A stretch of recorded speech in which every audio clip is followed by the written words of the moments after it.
بسم الله الرحمن الرحیم.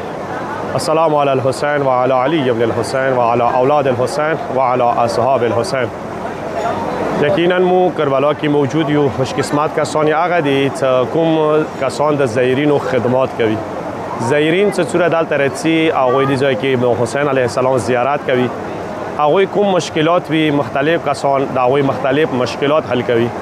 یقینا نجف نه واخله تا کربلا پورې هغوی دپاره رست دپاره خلکو انتظامات کړي دي. هغوی خوراک دپاره خلکو انتظامات کړي دي. خو ځنه داسې نکتې دي ځنه چې شعبې دي چې هغه ته مو اصلا متوجه نه وو. خو هغې کې یوه ډېره اهمه شعبه چې کومه دی هغه د مریضانو علاج دی. یقینا چې عراق کې کوم کسان چې هغوی راشي بهر نه بیمې سیستم نشته ایران هغه ته چې هغوی بیمې سیستم کې فری علاج وشي هغوی بیا زیاته خرچه کېږي. نه دې دپاره چې کوم خدمات د مو بشیر کربلایي کړی دی څه ډېر غټ سپیشالیست ډاکټران یې راوستي دي.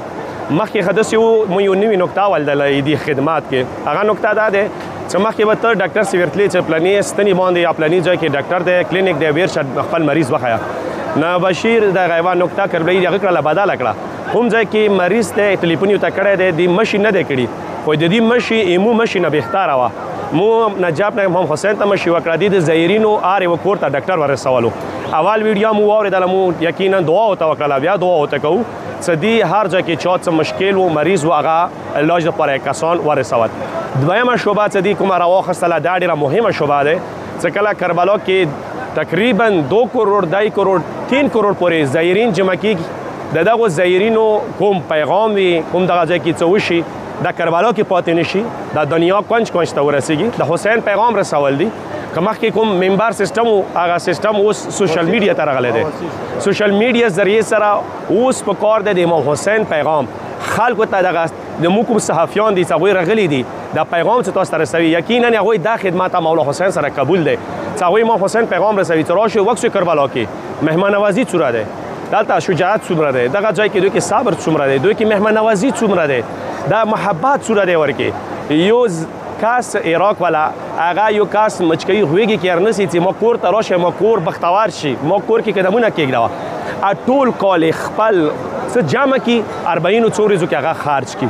نو یقینا بیا دې کې د مو بشیر کربلایي د بهر ممالکو ټول مصرفیات لري خو د یورپ ممالکو مصرفیات ډېر زیات دي. هغو مصرفیاتو باوجود چې دې خپل ټایم وبسلی دی تقریبا څه کم میاشته ټایم دا ته دا تېروي د زایرین امام حسین علیه السلام هغه خدمات کوي. مو بل څه خدمات نشته مو دعا کوو امام حسین دې ته اجر ورکوي دې خبرې دې کار به ته اجر ملېږي. مو دې ځای کې دعا کوو چې رب العالمین د بشیر کربلایي د دې ټیم څومره ملګري دي چا ورسره تعاون کړی دی پروردګار مولا حسین په حق څومره کسان چې دې ورسره دي استرالیا کې خصوصا کوم کسان چې دې هغه ځای کې کوم خدمات کوي د مو استرالیا مؤمنین هر وخت کې هغوی خدمات شته دي که پراچنار حوالې سره دي که نوره دي. دعا کوو چې رب العالمین د مو ټولو مسافرینو سفر بې خطر وګرځوي پروردګار د هغوی حلال روزۍ نوره زیاتې وګرځولی کړي. والسلام علیکم ورحمة الله وبرکاته.